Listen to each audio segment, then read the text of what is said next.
और चलिए एक बार फिर से देख लेते हैं खबरें रफ्तार से। सीएम अशोक गहलोत ने भी ईद पर मुबारकबाद दी है। उन्होंने ट्वीट कर इस्लाम धर्मावलंबियों से अपील की कि वे कोरोना महामारी से निजात और संक्रमित लोगों को जल्द स्वस्थ होने की दुआ करें। श्रीगंगानगर में ईद के मौके पर कोरोना प्रोटोकॉल की पूरी तरह पालना की गई। यहां की मस्जिदों में खादिमों के अतिरिक्त कोई भी नमाज अदा करने नहीं पहुंचा। कोटा में भी किशोरपुरा मुख्य ईदगाह पर ईद की नमाज लॉकडाउन की गाइडलाइन के मुताबिक अदा की गई। नायब शहर काजी जुबेर अहमद ने नमाज अदा करवाई। कोरोना महामारी के चलते ईद उल फितर का पर्व आज घरों में रहकर मनाया जा रहा है। अजमेर दरगाह दीवान और शहर काजी की अपील के बाद मुस्लिम समाज के लोगों ने कोरोना गाइडलाइन का पालन करते हुए घरों पर रहकर नमाज अदा की। सीकर में ईद के मौके पर लोगों ने घरों में ही नमाज अदा की और देश की में अमन चैन की दुआ मांगी।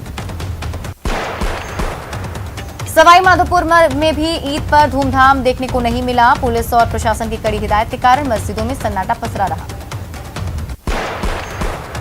डूंगरपुर में भगवान परशुराम जी की जयंती हर्षोल्लास के साथ मनाई गई। लोगों ने कोविड गाइडलाइन का पालन करते हुए भगवान परशुराम जी की मूर्ति पर माल्यार्पण किया। कोटा में पिछले 24 घंटे में 740 लोग कोरोना पॉजिटिव पाए गए, जिसके बाद जिले में कोरोना मरीजों की संख्या 51,000 के पार हो गई। वहीं एक्टिव केस अब तक 7,900 के पार पहुंच गए। कोटा में कोरोना मरीजों के साथ मौत का आंकड़ा भी तेजी से बढ़ता जा रहा है। गुरुवार को कोरोना से 5 मरीजों की मौत की पुष्टि हुई। इसके बाद ही कोटा में कोरोना से मौत का आंकड़ा 359 पहुंच गया है। धौलपुर में लॉकडाउन का पालन करवाने के लिए जिला प्रशासन पूरी सख्ती बरत रहा है। इस बीच कलेक्टर राकेश कुमार जायसवाल ने जिले में मावा और पनीर की दुकानों पर पूर्ण प्रतिबंध लगाने के आदेश जारी किए। भीलवाड़ा के कलेक्टर शिव प्रसाद एम नकाते ने शाहपुरा और जहाजपुर में कोरोना वार्ड का निरीक्षण किया। इस दौरान उन्होंने कोविड संक्रमितों से मुलाकात कर उनका हालचाल जाना। डूंगरपुर के जिला कोविड अस्पताल में कोई गतिविधि अब कलेक्टर और डीएम की नजरों से छिपी नहीं रहेगी। इसके लिए पूरे कोविड अस्पताल परिसर में सीसीटीवी कैमरे लगाए गए। डूंगरपुर के मंडेरी टाणा के रोजगार सहायक ने गाइडलाइंस की धज्जियां उड़ाई। रोजगार सहायक ने अपनी 2 बेटियों की शादी के लिए बड़ा पंडाल लगवाया। 200 लोगों के लिए खाना भी बनवाया। दौसा में जगह जगह थोक व्यापारियों और किसानों के बीच विवाद और कहासुनी हो रही है, क्योंकि मंडी में हड़ताल के बाद किसान शहरों में घर घर जाकर सब्जी सप्लाई कर रहे हैं। व्यापारियों की मांग है कि प्रशासन उन्हें पहले की तरह मंडी प्रांगण में ही थोक मंडी संचालित करने की अनुमति दे, तभी किसानों का माल खरीदा जाएगा। जबकि किसान की मांग है कि वो प्रशासन और सरकार की गाइडलाइन के साथ हैं। डूंगरपुर के सागवाड़ा में लॉकडाउन के गाइडलाइंस की अनदेखी लोगों पर भारी पड़ गई। यहां बोहरा समुदाय के 400 लोग किसी विवाद को सुलझाने के लिए जमात खाने में जमा हुए, जिसकी खबर मिलते ही पुलिस पहुंच गई और लाठी बरसाते हुए लोगों को खदेड़ दिया। यहां जमा लोग आपस में लड़ाई झगड़ा और धक्का मुक्की कर रहे थे। पुलिस को देखते ही अफरा तफरी मच गई। लोग मुख्य गेट की ओर भागने लगे। इसके बाद पुलिस ने बल प्रयोग कर वहां से लोगों को हटाया। कोरोना काल के चलते भरतपुर स्टेशन पर सन्नाटा पसरा नजर आया। दिल्ली मुंबई ट्रैक मार्ग पर रोजाना गुजरने वाली ट्रेनों से अधिक गाड़ियों में भरतपुर स्टेशन से हजारों यात्री सफर करते थे, लेकिन कोरोना काल में स्टेशन पर सन्नाटा दिखा।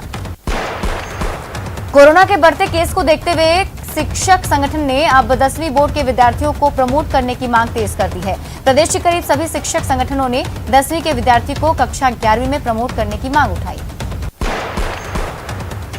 खान और गोपालन मंत्री प्रमोद जैन भाया ने राजकीय अस्पताल बारा का दौरा किया। इस दौरान उन्होंने नवीन प्लाज्मा थेरेपी सेंटर का लोकार्पण किया।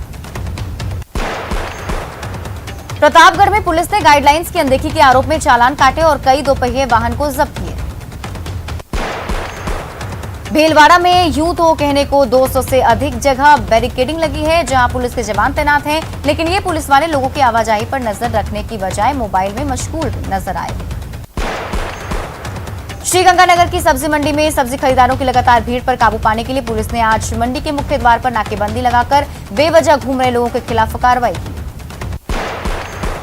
अजमेर के सावर थाना इलाके में शादी करने पर समझाइश करने गई पुलिस टीम और सरकारी कारिंदों पर लोगों ने हमला कर दिया। लोगों के पथराव में पुलिस वाहन और बाइक क्षतिग्रस्त हो गई। सवाई माधोपुर जिले में ईद के अवसर पर पुलिस एवं प्रशासनिक अधिकारियों ने कई जगहों पर नजर रखी। कलेक्टर ने लोगों से घरों में ही नमाज अदा करने की अपील की। कोटा शहर पुलिस ने कोरोना गाइडलाइन की पालना करवाने के लिए सख्ती बरतनी शुरू कर दी है। शहर पुलिस टीम ने एक दिन में सोशल डिस्टेंसिंग की अवहेलना करने वाले 643 व्यक्तियों के खिलाफ कार्रवाई की। जयपुर में नगर निगम की टीम ने कोविड प्रोटोकॉल की पालना नहीं करने पर कई दुकानों को सीज किया। कोटा के किशोरपुरा मुक्तिधाम में शवों को जलाने के लिए वेटिंग चल रही है। शमशान परिसर में जहां भी खुले में जगह पड़ी है, वहीं चिताएं जलाई जा रही है।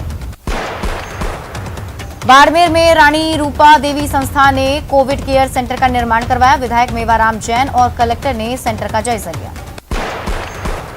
अजमेर में चिकित्सा विभाग के संयुक्त निदेशक ने राजकीय अस्पताल विजयनगर का जायजा लिया और कोविड सेंटर की शुरुआत की। जयपुर के बिलवा राधा स्वामी के सबसे बड़े कोविड केयर सेंटर का मुख्य सचिव निरंजन आर्य ने जायजा लिया। इस दौरान मरीज के परिजनों ने कोविड केयर सेंटर की व्यवस्थाओं को सराहा। राजस्व मंत्री हरीश चौधरी ने बाड़मेर जिले के कई स्वास्थ्य केंद्रों का निरीक्षण कर कोविड हालातों का जायजा लिया। राजस्व मंत्री हरीश चौधरी ने बालोतरा के राजकीय नाहटा अस्पताल का निरीक्षण कर कोविड संक्रमित मरीजों की कुशलक्षेम पूछी। चूरू के सुजानगढ़ के बगड़िया अस्पताल में विधायक मनोज मेघवाल के प्रयासों से राजकीय बगड़िया अस्पताल को 10 ऑक्सीजन कंसंट्रेटर मिल गए। झालावाड़ में बीजेपी पार्षदों ने शहर के लोगों को वैक्सीन देने के लिए अपना 1 माह का वेतन देने की घोषणा की। इसके लिए भाजपा पार्षदों ने जिला कलेक्टर से मिलकर उन्हें सहमति पत्र भी सौंपा। बांसवाड़ा में लॉकडाउन को लेकर पुलिस की सख्ती जारी है। पुलिस ने शहर में 38 पॉइंट पर तैनात किए हैं जवान को। धौलपुर में शादी समारोह में कोविड प्रोटोकॉल के उल्लंघन पर पुलिस ने कार्रवाई की। पुलिस ने हलवाई और टेंट का सामान जब्त कर 21,000 रुपए का जुर्माना लगाया। बारां में लॉकडाउन में बेवजह घूमने वालों को पुलिस ने पकड़कर उठक बैठक करवाई। साथ ही आमजन से घरों में रहने की अपील की। अजमेर डेयरी ने वैक्सीन के लिए सीएम रिलीफ फंड में 1 करोड़ रुपए दिए। इस राशि के जरिए अपने 18 से 44 साल के दुग्ध उत्पादकों और उनके परिजनों के लिए टीकाकरण शिविर लगाएगी। कोरोना काल में इंदिरा रसोई को सीएम ने फ्री कर दिया है, जिसके बाद जरूरतमंदों को खाना मिल रहा है। राजसमंद में कोरोना काल में अखिल भारतीय विद्यार्थी परिषद मदद के लिए आगे आया। परिषद की ओर से बस्तियों, बैंक, एटीएम, स्वास्थ्य केंद्र और पुलिस अधीक्षक कार्यालय में सोडियम हाइपोक्लोराइड का छिड़काव किया गया। प्रतापगढ़ में बढ़ते कोरोना संक्रमण की रोकथाम को लेकर एडीएम ने चिकित्सा अधिकारियों की बैठक ली। बैठक में जिले में स्थापित किए गए 5 कोविड-19 केंद्रों के संचालन को लेकर चिकित्सा अधिकारियों को निर्देश दिए गए। और बुलेटिन 100 में अभी के लिए बस इतना ही, लेकिन न्यूज़ 18 राजस्थान पर खबरों का सिलसिला लगातार जारी है।